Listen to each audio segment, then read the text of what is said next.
आजम खान तो चुनाव लड़ ही रहे हैं, हालांकि वो अभी जेल के अंदर हैं, लेकिन उनके बेटे अब्दुल्ला आजम को स्वार से टिकट दिया है समाजवादी पार्टी ने। और दूसरी तरफ जो एनडीए का कैंडिडेट है वो है हैदर अली, जो कि अपना दल एनडीए की सहयोगी पार्टी है उससे चुनाव लड़ रहे हैं। कुल मिलाकर रामपुर की इस बेहद दिलचस्प सीट पर मुकाबला जोरदार होने की उम्मीद है। और इस वक्त हमारे साथ आजम खान के बेटे मौजूद हैं, अब्दुल्ला आजम, जो कि 2017 में इस सीट से विधायक रहे, फिर बाद में फर्जी कागजात वाला मामला सामने आया और उनकी विधायकी रद्द हो गई, जेल में रहे, काफी महीनों तक जेल में रहने के बाद 15 जनवरी को जेल से छूटे हैं और समाजवादी पार्टी के टिकट से इस सीट से फिर चुनाव लड़ रहे हैं। अब्दुल्ला आजम कितनी बड़ी चुनौती मानते हैं इस बार? 2017 से 2022 में क्या बदलता हुआ नजर आ रहा है आपको? बहुत शुक्रिया। 2017 और 19 में या मैं कहूँ 2017 और 22 के चुनाव में जी फ़र्क ये है कि इस बार किसान जवाब चाहता है सरकार से। जो सरकार इस वादे के साथ जिसने सूबे में सरकार बनाई थी कि किसानों की आय 2022 तक दुगनी होगी, जिस सरकार ने ये वादा किया था कि हर साल 2 करोड़ नौजवानों को रोज़गार मिलेगा, जिस सरकार ने वादा किया था कि महंगाई कम होगी, मेरे ख़्याल से 22 के चुनाव में ये अहम मुद्दे होंगे जिन पर जनता सरकार से जवाब मांगेगी। अब्दुल्ला, आप ये मानते हैं क्या, क्योंकि एक ज़माना था जब कहा जाता था यूपी में एसपी और बीएसपी की सीधी टक्कर होती है, अब ये तस्वीर बदलती हुई नजर आ रही है। अब ये कहा जा रहा है कि समाजवादी पार्टी और बीजेपी की इस बार जोरदार टक्कर है। मानते हैं आपके मुकाबला बाइपोलर हो गया इस बार? देखिए, मैं ये मानता हूँ और जब से जेल से आया हूँ, जो हालात मुझे दिख रहे हैं और जो लोगों के बीच सरकार की नाकामियों का गुस्सा है, चुनाव बाइपोलर नहीं है बल्कि समाजवादी पार्टी का एक क्लीन स्वीप होगा।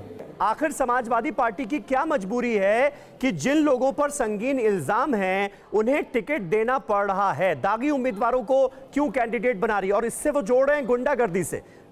समाजवादी पार्टी की सरकार के दौरान जो लॉ एंड ऑर्डर की समस्या थी उससे जोड़ा जा रहा है।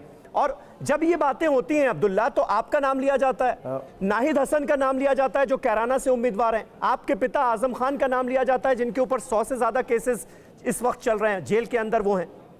तो इसे कैसे देखते हैं आप? मैं इसे ऐसे देखता हूं कि भारतीय जनता पार्टी को ये बताना चाहिए कि 1 साल और करीबन उससे ज़्यादा तक जो किसान दिल्ली की सरहदों पर बैठे रहे, डामर की सड़क पर सर्दी और गर्मी में सोने को मजबूर हुए, जिन किसानों की बेगुनाही में 700 से ज़्यादा किसानों की शहादत हुई, उनमें से समस्याओं का एक अलग सरकार को, लेकिन ये लॉ एंड ऑर्डर के मुद्दे पर समाजवादी पार्टी को बीजेपी घेर रही है। ज़्यादा जवाब देना चाहिए।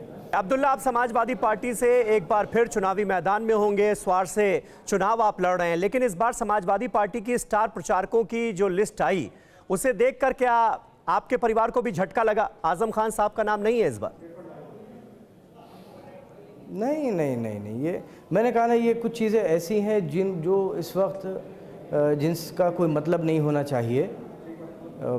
जो मुद्दे हैं, जो जनता के सामने और जो देश के सामने मुद्दे हैं, उन मुद्दों पर बात होनी चाहिए। बेरोजगारी पर बात होनी चाहिए, किसानों पर बात होनी चाहिए, महंगाई पर बात होनी चाहिए, कस्टोडियल डेथ्स पर बात होनी चाहिए, पुलिस के द्वारा जो लोगों को सताया गया उस पर बात होनी चाहिए, कोविड में जो लोगों को ऑक्सीजन नहीं मिल सकी और सरकार ने कहा कि कोई शख्स ऑक्सीजन की कमी से नहीं किसी की मौत हुई, मेरे ख्याल से बात उस पर होना चाहिए। चलिए, बहुत बहुत शुक्रिया। और जहाँ तक आजम साहब की बात है, अगर कोई ये सोचता है, बहुत शुक्रिया। नहीं, मैं एक बात और कहता चलूँ कि अगर कोई ये सोचता है कि आजम साहब अगर जेल में है तो आजम खान किसी एक इंसान का नाम नहीं बल्कि एक तहरीक का नाम है, और वो तहरीक लाखों और करोड़ों लोगों के दिलों में जिंदा है और उसका नतीजा आप 10 मार्च को देखेंगे। तो आप उम्मीद कर रहे हैं कि कोर्ट से राहत मिलेगी और आजम खान साहब इस बार चुनाव प्रचार में शामिल हो पाएंगे? बिल्कुल मिलेगी, बिल्कुल, मेरा पूरा भरोसा है, मुझे न्यायालय से पूरी उम्मीद है कि वो हमें राहत देगा। आज तक उसने हमारे साथ इंसाफ किया है, आगे भी करेगा। चलिए, बहुत बहुत शुक्रिया, बहुत बहुत शुक्रिया।